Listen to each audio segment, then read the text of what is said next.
നാട്ടിലെത്തി അവധി ആഘോഷിക്കാനായി സ്വരുകൂട്ടിവെച്ച സമ്പാദ്യം വയനാടിനായി നൽകി സഹോദരങ്ങൾ.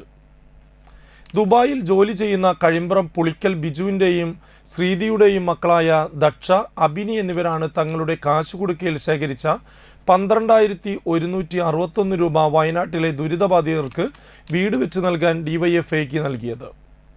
വയനാട്ടിലെ ദുരിതബാധിതർക്ക് വീട് നിർമ്മിച്ചു നൽകുന്ന ഡിവൈഎഫ്ഐയുടെ റീബിൽഡ് വയനാട് പദ്ധതിയിലേക്കാണ് തുക നൽകിയത്. DYFI block secretary KH Sultan, Valappad panchayat president Shinitha Ashiq എന്നിവർ തുക ഏറ്റുവാങ്ങി.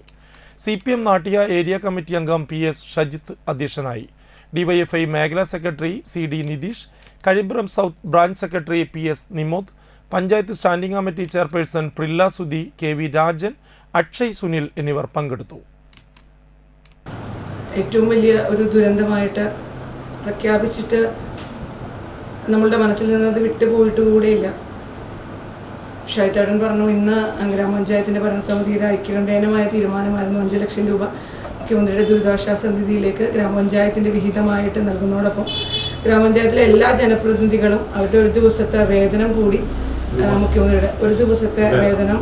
മുഖ്യമന്ത്രിയുടെ ദുരിതാശ്വാസ നിധിയിലേക്ക് നൽകുന്നുണ്ട്.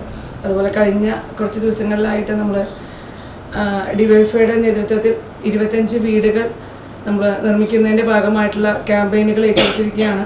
നമ്മൾ വീടുകൾ തോറും കയറി ഇറങ്ങി സ്ക്രാപ്പ് ശേഖരിച്ച് അതിൽ നിന്ന് തുക സമാഹരിക്കുന്നുണ്ട്. ഒരുപാട് വിവിധ തരത്തിലുള്ള ക്യാമ്പയിനുകളാണ് ഡിവൈഎഫ്ഐ ഇതിന് വേണ്ടിയിട്ട് നമ്മൾ റീബിൽഡ് വയനാടിന് വേണ്ടിയിട്ട് ഏറ്റെടുത്തിരിക്കുന്നത്. അപ്പോൾ ഷൈത്തേടൻ സൂചിപ്പിച്ചാണ്, കുട്ടികളാണ് ഏറ്റവും അധികം ഇതിലേക്ക് മുന്നോട്ട് വരുന്നത്. കാരണം ഒരു TV യിൽ കണ്ട് ഒരുപാട് കുട്ടികളടക്കം ഉള്ളവരുടെ മരണമൊക്കെ നേരിട്ട് കണ്ടപ്പോൾ അവരുടെ മനസ്സിൽ തന്നെ ഒരു പൊതുബോധം വളർന്നിരിക്കുന്ന ഒരു അവസ്ഥയാണ്. കേരളം എപ്പോഴും അങ്ങനെ തന്നെയാണ്.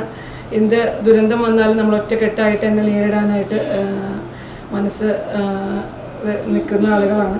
അപ്പോൾ അതിന് നമുക്ക് തന്നിരിക്കുന്നത് 12,161 രൂപ അവരുടെ ചെറിയ കൊച്ചു സമ്പാദ്യം ഞങ്ങൾക്ക് തന്നിട്ടുണ്ട്.